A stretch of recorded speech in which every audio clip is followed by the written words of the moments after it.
Our last image, with the final gather bounces set to 3, is a much better solution than the original version of our rendering, where the final gather bounces were set to 0. The question is, can we make this more efficient? Even though our quality has increased, what can we do to make the rendering look better? Click on the Application button, Open, and in the Chapter 5 directory, inside of our Scenes directory, select the file called Chapter 5 Interior Portal 01.max. Let's think about the daylight system that we're using to illuminate our scene. It consists of two light sources, the sun and the sky. The sun provides the direct light that beams through the window and casts the direct shadows. The sky is a 360-degree spherical body of illumination that provides the scattered light that we see in our scene. The biggest problem with the final gather rendering that we currently have is that so much of the final gather energy is wasted outside the room. I'll use the analogy of a water hose and a wall with a small hole in the wall. If you hold the spray nozzle about 10 feet from the wall and use spray with a wide spray pattern, you're only going to get a small percentage of that water through the hole in the wall and onto the other side. This is what's happening currently when we render our scene with final gather. Now imagine if you took the hose and you put the nozzle inside the hole in the wall, then turn the water on. Now all of the water will be going through the hole and coming out the other side. We're going to use the mental ray sky portal to accomplish the same task with the global illumination coming from the daylight system. This way, final gather doesn't have to calculate the sun and the sky anywhere outside of this room, and it can focus all the energy from the daylight system into the room to calculate the final gather solution. The scene is already set up with a sky portal in the window frame, ready to be used. The way we can access it is go into the Tools menu, and in the Tools drop-down, click the Light Lister option. You'll see toward the bottom of the light lister that we have a sky portal already in our scene. It's sized to fit exactly in the window opening just outside the window. Click the On option to turn the sky portal on. Let's take a look at the parameters for the sky portal. Click over to the Modify panel on the Command panel. In the light lister, click on the Selection button to the left of the Mental Ray Sky portal to select the light. We're going to look at two rollouts, the Mental Ray Skylight portal parameters and the advanced parameters.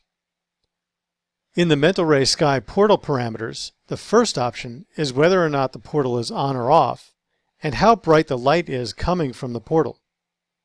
The filter color allows you to, in effect, place a colored gel in front of the portal. Below that is the shadow area, where you can turn on or off the shadows that are cast from the light. If you want objects outside the window to cast a shadow through the portal, turn on the From Outdoors option. Be careful using this option. It can increase render time dramatically. The Shadow Samples allows you to change the quality of the shadow generated by the light. The Dimensions area lets you set the size of the light object itself. The Flip Light Flux Direction allows you to change the direction of the light without rotating the light object. In the Advanced Parameters rollout, there are options for the visibility and the source of the light.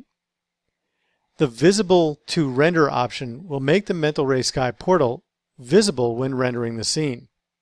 This can be used to your advantage if the sky outside the window is too bright and being overexposed. Click the Visible to Render checkbox.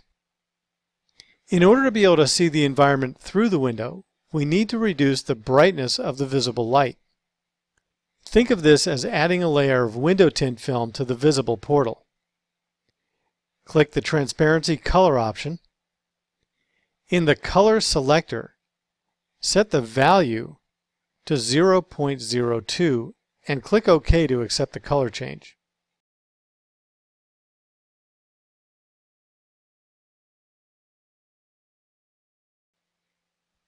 The Color Source area allows you to change how the portal generates the light emitted.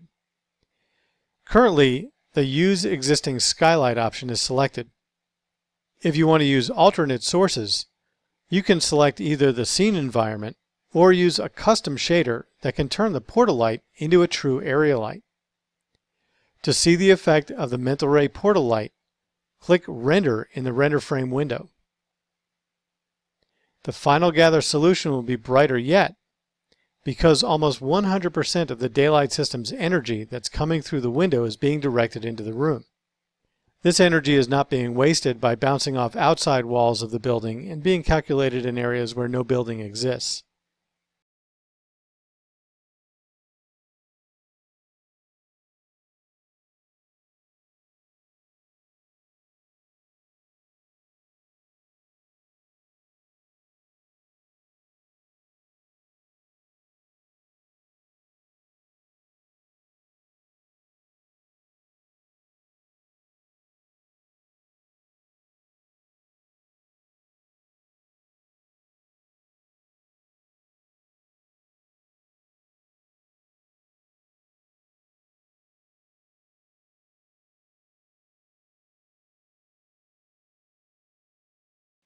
Also notice that our scene looks considerably bluer and that we can see the sky outside the window. The reason for this is that the sky portal is focusing the energy of the skylight that is part of the daylight system, and we've set the transparency to a very low value. That skylight is getting its color from the mental ray physical sky environment map. In this case, because of the time of day, there's considerably more blue in the environment than any other color.